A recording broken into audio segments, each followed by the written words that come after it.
All right, everyone. Donald Trump has come out and said that socialists are, as far as he knows, are responsible for the Biden takedown. Of course, for the 10 people that in the world that don't know, Joe Biden now facing allegations of sexual impropriety, basically related to what would count for sexual harassment. The problem is, of course, he's an old white Democrat, which leaves him very, very vulnerable because a lot of people within the Democratic Party don't like old white dudes.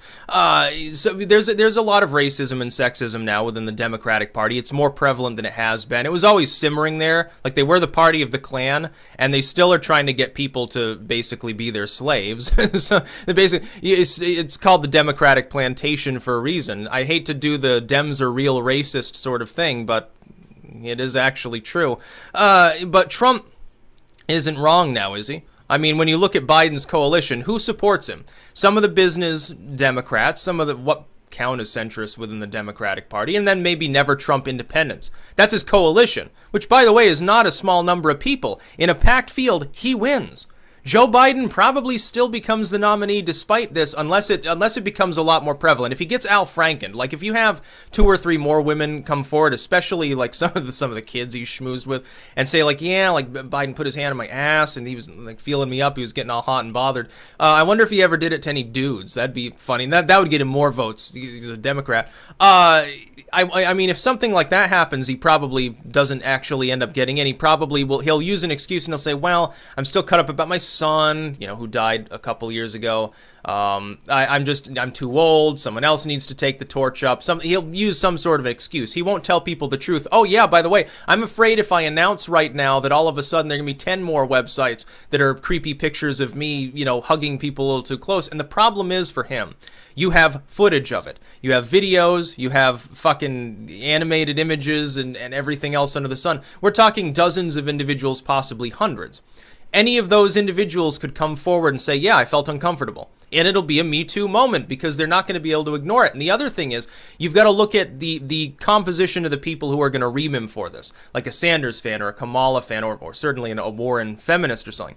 Yeah, they are socialists. Most of them are. Some of them don't use that term because they're disingenuous, but that's what it boils down to. I would say yes, when you intend to hyper-nationalize productivity and increase the tax rate on the productive wealthy by an inordinate amount, and when you intend to embark upon a campaign of economic imperialism, aka global interventionism, led by the U.S. supposedly, but it's multinational, yes, you're a socialist.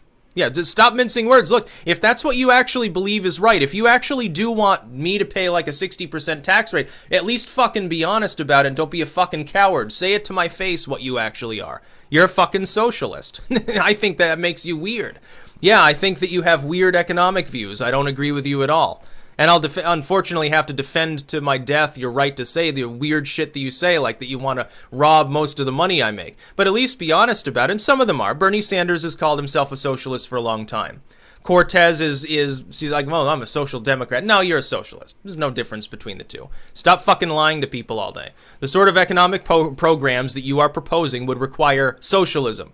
The Green New Deal would be so expensive. Yes, you would need a tax rate of approaching 90% on certain rungs of the population. What are you talking about? No, that's not socialism at all. You totally own the means of production. No, you're renting them, you idiot. That's what happens when you have burdensome tax rates. It's basically socialism already.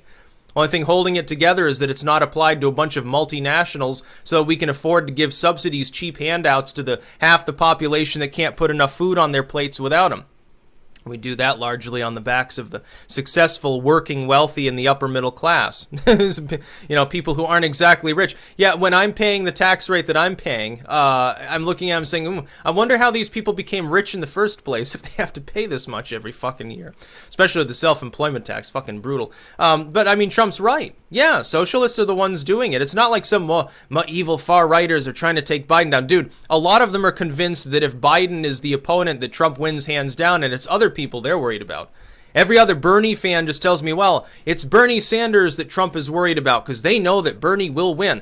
Bernie Sanders will probably fucking stroke out on stage during the campaign from stress. He's almost 80 years old, dude. This is the Democratic Party of today. Washed up old career politicians, people who can't keep their hands to themselves, and wedge issue users like Kamala Harris or Tulsi Gabbard. Yes, by the way, Tulsi Gabbard, while stellar compared to the other Democrats and never taken seriously, yeah, she's still part of that same crowd. She's doing the same bullshit. She just happens to look cute for the cameras while doing it. You know, she's not built like a brick shit house, I guess, like some people we know in the campaign.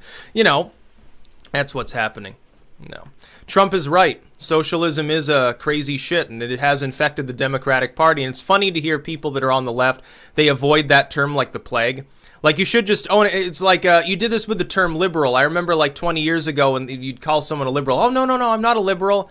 No, I'm, you know, just have my certain beliefs. I just want a little bit of welfare here. I'm no liberal. It was a dirty word. Now they use the term liberal. They think it means like sellout or something because they've gone even further to the left. Just go ahead and own the term socialism. You know, be proud of who you are. Be proud of the fact that, you know, you have a few screws loose on economics. Be proud of the fact that it's like someone was remarking that Cortez, when she speaks, she sounds like the kid that went off to college and after a semester they come back for like, you know, spring break or something and they think that they know everything. I just discovered Marx. I just invented communism, sort of the joke. Yeah. There are a lot of them in the Democratic Party. And by the way, I know, like progressive voice. He'll probably say, well, Styx is indicating every Democrat is a socialist. No, that's not what I'm saying. But there are socialists in the party, self-proclaimed. You don't have to believe that what they're advocating is literally socialism for them to have used that term. Specifically Sanders and people like him. And it's becoming more prevalent over time. There is a block of the Democratic Party that's going further left, and it's going to keep going. There will come a time fairly soon at which they start talking about communism. You do realize that, right? It's only a few years away, and that's really when the schism happens, because I can't imagine the business Dems are going to do well with that. The problem for the Democrats is that they're still reigning over this fractured party. You have a party where the core of the Liberal Party would organically rather side with the business Dems. That's the Rust Belt support. It's very important.